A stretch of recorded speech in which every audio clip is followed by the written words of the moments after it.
आज हम आपको बताने जा रहे हैं कि इस बार आपको दुर्गा अष्टमी का, महाअष्टमी का पूजन अर्चन हवन इत्यादि कर्म कब करना है तथा श्री रामनवमी दुर्गा नवमी का पूजन अर्चन आपको कब करना है।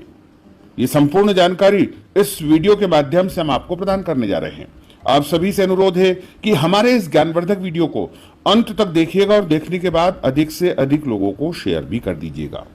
इस बार दुर्गा अष्टमी, महाअष्टमी का जो महापर्व रहेगा वो 16 अप्रैल 2024 मंगलवार के दिन रहेगा। हालांकि अष्टमी तिथि का प्रारंभ सोमवार यानी 15 अप्रैल को दोपहर 12:16 से हो जाएगा, जो कि 16 अप्रैल मंगलवार के दिन में 1:27 पर अष्टमी तिथि समाप्त हो जाएगी। उसके बाद नवमी तिथि का प्रारंभ हो जाएगा। तो यदि आप प्रातःकालीन सूर्योदय के अनुसार अष्टमी का पूजन अर्चन करना चाहते हैं, उदया तिथि के अनुसार कुल देवी का पूजन अर्चन करना चाहते हैं, तो आपको 16 अप्रैल 2024 मंगलवार के दिन ही महाअष्टमी का कुल देवी का पूजन अर्चन करना चाहिए। और यदि आप रात्रि व्यापिनी महाअष्टमी का पूजन अर्चन करना चाहते हैं तो 15 अप्रैल 2024 सोमवार की शाम को आपको कुल देवी का पूजन अर्चन करना चाहिए। वैसे नियमानुसार यदि देखा जाए तो उदया तिथि में जिस दिन अष्टमी तिथि हो उसी दिन कुल देवी का पूजन अर्चन करना चाहिए।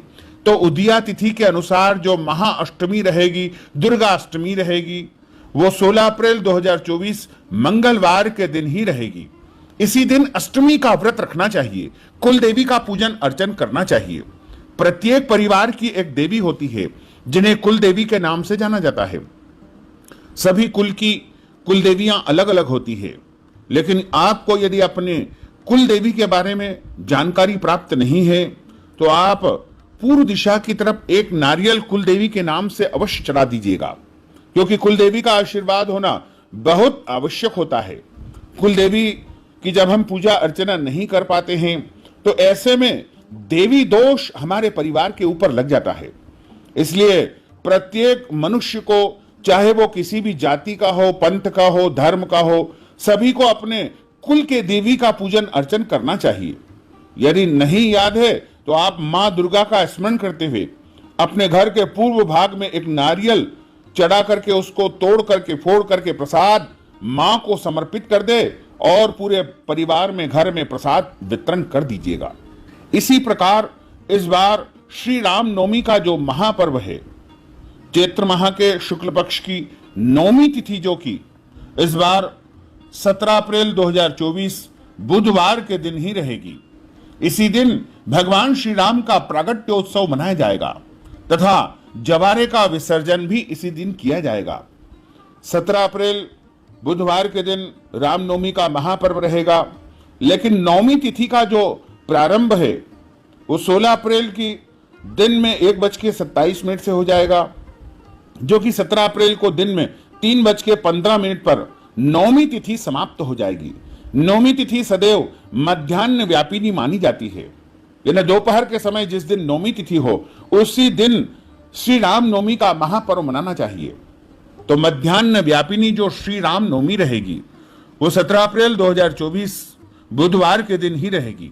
इसी दिन नवरात्रि का विसर्जन किया जाएगा, जवारों का विसर्जन किया जाएगा तथा नवरात्रि व्रत का जो पारणा करना होता है, वैसे तो नवमी के दिन व्रत रख करके दशहरे के दिन व्रत का पारणा करना चाहिए। यानी 18 अप्रैल 2024 गुरुवार की सुबह 6 बजे से लेकर के 8 बजे के बीच में आपको नवरात्रि व्रत का पारणा करना चाहिए, क्योंकि 9 रात्रि लगातार व्रत करने के बाद 10वें दिन व्रत को खोला जाता है, यानी व्रत का पारण किया जाता है।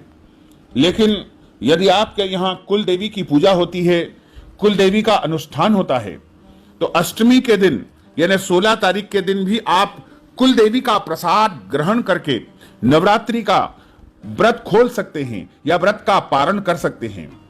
और यदि आपके यहाँ महानवमी का पूजन होता हो तो आप उस दिन भी, यानी रामनवमी के दिन 17 अप्रैल के दिन भी नवरात्रि व्रत का पारणा कर सकते हैं। पारणा हमेशा आपको जल, तुलसी पत्र या फिर किसी भी ऐसी वस्तु से करना चाहिए। यदि अगले दिन कोई और व्रत हो तो फल या फलाहारी वस्तु से भी आप व्रत का पारणा कर सकते हैं। इसी प्रकार नवरात्रि व्रत का पारणा यदि आप दशहरे के दिन करना चाहते हैं तो आप भोजन से भी नवरात्रि व्रत का पारणा कर सकते हैं। लेकिन ध्यान रखें, नवरात्रि व्रत का जो पारण है वो शुद्ध और पवित्र वस्तु से ही आपको करना चाहिए।